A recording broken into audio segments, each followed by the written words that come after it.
Berusia tepat 106 tahun pada 12 Februari 2018 lalu, Asuransi Jiwa Bersama atau AJB Bumi Putra 1912 telah melewati banyak peristiwa. Berbagai penghargaan telah diraih Bumi Putra, dari top agent hingga top brand. Bahkan, pada tahun 1990-an sempat mengalami masa kejayaan, meraih premi tertinggi mencapai lebih dari 1 triliun rupiah. Namun, kini cahaya kesuksesannya meredup karena dihantam permasalahan yang bertubi-tubi.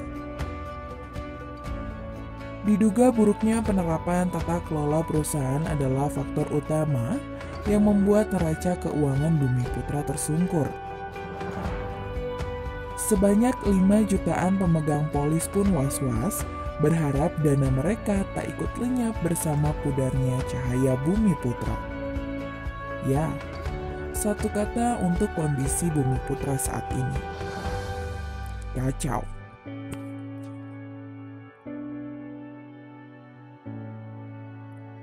Sebetulnya, masalah mulai nampak saat krisis moneter 1997 mengguncang.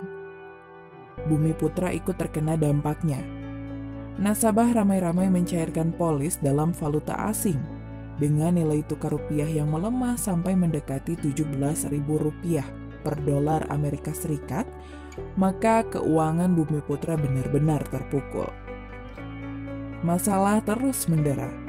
Setelah manajemen melakukan investasi berlebihan di bidang properti dengan membeli tanah dan membangun hotel di kawasan Depok, Jawa Barat. Bumi Putra pun masuk dalam pengawasan khusus Otoritas Jasa Keuangan sejak 2013. Namun, kondisi Bumi Putra tidak kunjung membaik. Kewajiban Bumi Putra mencapai 20 triliun rupiah, namun aset mereka hanya 13 sampai dengan 14 triliun rupiah.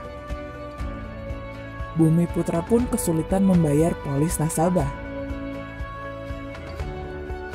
Otoritas Jasa Keuangan atau OJK pun turun tangan menyelesaikan masalah ini. Tapi faktanya, hingga saat ini pemegang polis masih menjerit karena dirundung ketidakpastian pembayaran.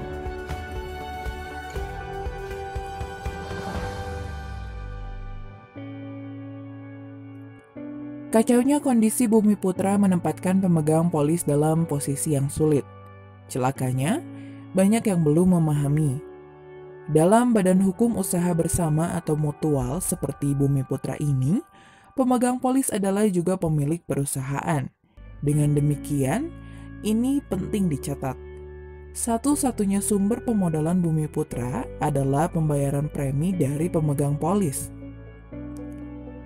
Menurut Undang-Undang Perasuransian, selain berhak atas seluruh keuntungan, pemegang polis sebagai pemilik perusahaan juga wajib menanggung kerugian dari kegiatan usaha. Situasi Bumi Putra yang tidak karuan seperti sekarang jelaslah membahayakan kepentingan pemegang polis, tertanggung, dan peserta. Kriteria membahayakan kepentingan tersebut juga jelas, yaitu kondisi keuangan perusahaan memburuk secara drastis.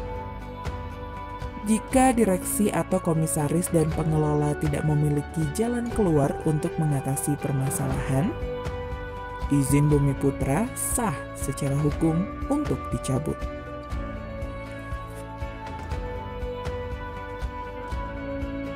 Memang diakui, ada sejumlah langkah yang diambil oleh pihak otoritas untuk menyelesaikan masalah Bumi Putra. Pada tahun 2016, OJK telah mengambil alih manajemen Bumi Putra dan menempatkan lembaga pengelola statuter. Telah diterbitkan pula Peraturan OJK Nomor 1 Tahun 2018 tentang kesehatan keuangan bagi perusahaan asuransi berbentuk badan hukum usaha bersama, yang menjadi acuan untuk penanganan satu-satunya perusahaan asuransi berbadan hukum mutual di Indonesia, yaitu AJB Bumi Putra. Proses restrukturisasi pun dimulai sejak 2017 yang berakhir dengan kegagalan pada awal 2018.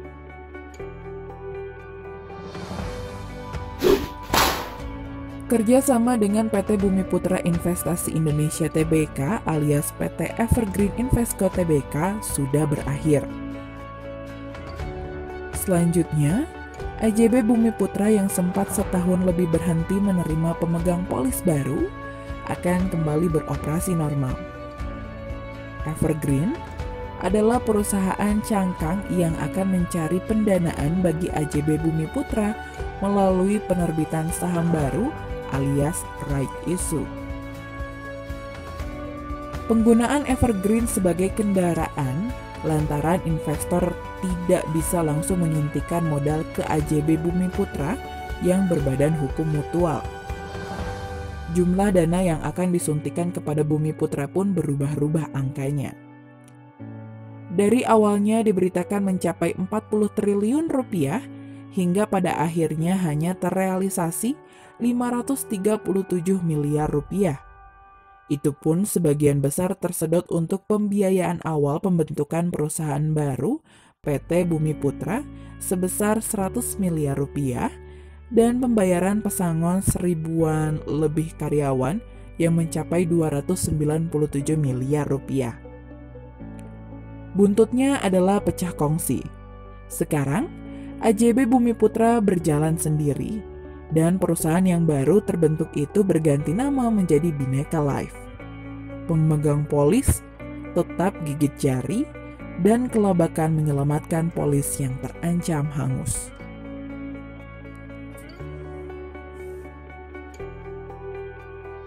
Jadi, gambaran mudahnya begini.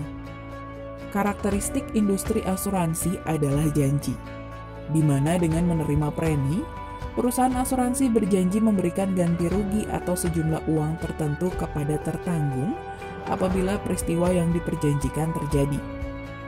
Perusahaan asuransi gagal memenuhi janji pembayaran santunan asuransi di masa depan, padahal telah menerima premi sepenuhnya di masa sebelumnya.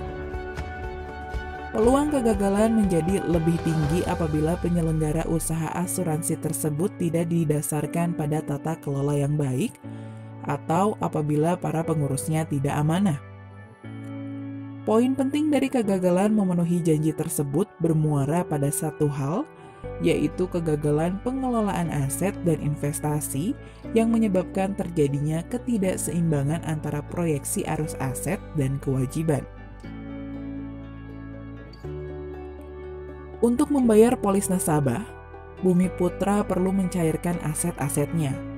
Itu pun dengan catatan, aset-asetnya cukup untuk melunasi polis.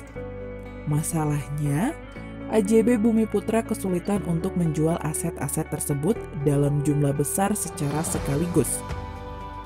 Sebagai gambaran, rata-rata pembayaran klaim yang harus dilakukan mencapai 300 miliar rupiah setiap bulannya.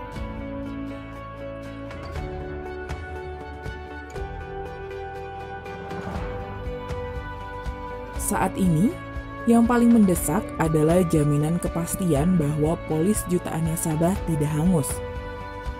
AJB Bumi Putra sebagai pionir usaha bersama asuransi negara ini juga harus didukung untuk bangkit. Apalagi, Mahkamah Konstitusi atau MK telah menegaskan bahwa bentuk usaha bersama sejalan dengan perintah Undang-Undang Dasar 1945, yaitu perekonomian disusun sebagai usaha bersama atas dasar kekeluargaan. Kepercayaan masyarakat yang rusak akibat sentimen negatif terhadap Bumi Putra saat ini wajib dipulihkan. Kendati demikian, penting juga untuk ditelisik siapa saja pihak yang bertanggung jawab atas kegagalan pengelola aset dan investasi Bumi Putra yang menyebabkan kekacauan seperti sekarang. Deretan pasal pidana sudah tersedia dalam aturan hukum Indonesia untuk menyeret mereka ke penjara dengan ancaman 5 hingga 8 tahun.